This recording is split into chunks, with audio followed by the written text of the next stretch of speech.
এখন আমরা ক্লাস 10-এর কতগুলো এমসিকিউ প্রশ্নের উত্তর করব। তো দেখো, প্রথমটা আছে অজৈব গ্রিনহাউস গ্যাস কোনটি?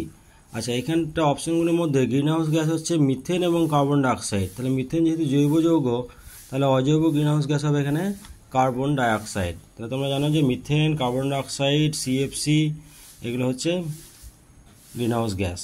আচ্ছা, আদর্শ গ্যাসের অণুগুলি যে উষ্ণতায় গতিহীন হয়ে পড়ে, তাহলে অণুগুলি গতিহীন হয়ে পড়ে 0 কেলভিন উষ্ণতায়। মানে পরম শূন্য উষ্ণতায় গ্যাস অণুগুলোর গতিবেগ শূন্য হয়ে যায়, তার হয়ে যাবে 0 কেলভিন। যে এসটিপিতে 3.33.6 লিটার অক্সিজেন গ্যাসের মোল সংখ্যা। তাহলে জানো যে এসটিপিতে এক মোল গ্যাসের আয়তন কত হয় না 22.4 লিটার। তাহলে 22.4 লিটার গ্যাসের মোল সংখ্যা কটি? মোল সংখ্যা হচ্ছে একটি। তাহলে 1 লিটারের একবার এটা, আর এখানে বলেছে 33.6 লিটার।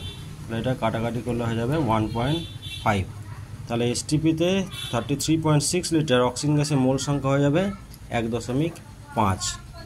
আচ্ছা, কোনটি তাপ পরিবাহিতা সবচেয়ে বেশি? তাহলে এখানকার মধ্যে হবে পরিবাহিতা সবচেয়ে বেশি হচ্ছে হীরা। আচ্ছা, প্রতিসরণের ক্ষেত্রে আপতন কোণ ও পরিসরণ কোণ দেওয়া আছে 45 ডিগ্রি এবং 30 ডিগ্রি হলে কৌণিক চ্যুতি মান হবে 15 ডিগ্রি। তার কারণ জানো যে প্রতিসরণের ক্ষেত্রে আলোকরশ্মি যে চ্যুতি ডেল্টা সমান কি হয় না আই মাইনাস আর বা আর মাইনাস আর। এখানে যেহেতু আই বেশি আছে, তাহলে 45 মাইনাস 30 সমান হয়ে যাচ্ছে এটা 15 ডিগ্রি। বেশ, তারপর দেখো, আলোককেন্দ্র দিয়ে যাওয়া কোনো রশ্মির বিচ্যুতির মান হয়ে যাবে 0। তার কারণ পাতলা লেন্সের ক্ষেত্রে আলোককেন্দ্র হলো এমন একটা বিন্দু, যে বিন্দুর মধ্যে দিয়ে আলোকরশ্মি গেলে কোনো চ্যুতি হবে না। তাহলে এখানে চ্যুতি হয়ে যাচ্ছে 0 ডিগ্রি। আচ্ছা, একটি পরিবাহী রোধ এবং সময় স্থির রেখে প্রবাহ মাত্রা যদি দ্বিগুণ করা হয়, তাহলে উৎপন্ন তাপ হয়ে যাবে কত না 4 গুণ হয়ে যাবে। তার কারণ কোনো পরিবাহীতে যে উৎপন্ন তাপ এইচ সমান আমরা জানি এসআই পদ্ধতিতে এইচ সমান আই স্কোয়ার আর টি। এবং এখানে যদি রোধ এবং তড়িৎ প্রবাহের সময় অপূর্বই থাকে, তাহলে উৎপন্ন তাপ প্রবাহ মাত্রা বর্গের সমানুপাতিক। তাহলে প্রবাহ মাত্রা দ্বিগুণ করলে উৎপন্ন তাপ হয়ে যাবে 4 গুণ। আচ্ছা, 220 ভোল্ট 40 ওয়াট এই বাতির রোধ কত হবে? তাহলে 220 ভোল্ট 40 ওয়াট বাতির রোধ হবে 121 ওহম। তাহলে কী করে হবে? তাহলে এখানে দেওয়া আছে যে 220 ভোল্ট 40 ওয়াট। তাহলে আমরা জানি যে পি সমান পাওয়ার সমান ভোল্ট ইন্টু অ্যাম্পিয়ার, বা এখান থেকে লিখতে পারি কি ভি স্কোয়ার বাই আর। তাহলে আর কত হয়ে যাবে না ভি স্কোয়ার বাই পি।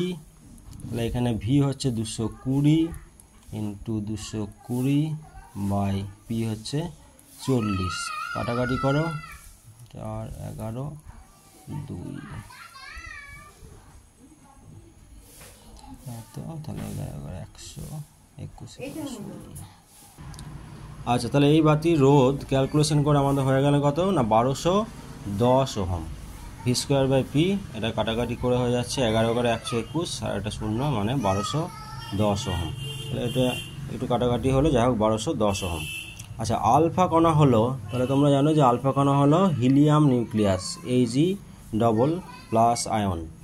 আচ্ছা, প্রদত্ত কোনটি সন্ধিগত মৌল? তাহলে এখানকার মধ্যে সন্ধিগত মৌল হচ্ছে ক্রোমিয়াম Cr। আচ্ছা, নাইট্রোজেন অণুতে সমযোজী বন্ধনের সংখ্যা হচ্ছে 3টি। আচ্ছা, প্রদত্ত কোন ধাতুটিকে তড়িৎ বিশ্লেষণ পদ্ধতিতে নিষ্কাশন করা হয় না? তাহলে তো এটা উত্তর হয়ে যাবে জিঙ্ক। কারণ তড়িৎ বিশ্লেষণ পদ্ধতিতে যেগুলো অপেক্ষিত সক্রিয় ধাতু, যে সোডিয়াম, পটাশিয়াম, অ্যালুমিনিয়াম, এগুলোকে নিষ্কাশন করা যায়। আচ্ছা, অলিয়ামের সংকেত হচ্ছে কি না H2S2O7। প্রদত্ত কোন ধাতু সংকরে জিঙ্ক বর্তমান? সেটা হচ্ছে পিতলে।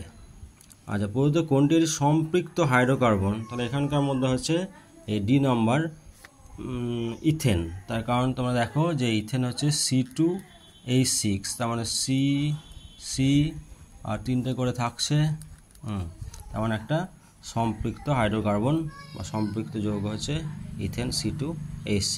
ঠিক আছে, তাহলে এমসিকিউগুলো আমাদের দেখা হলো।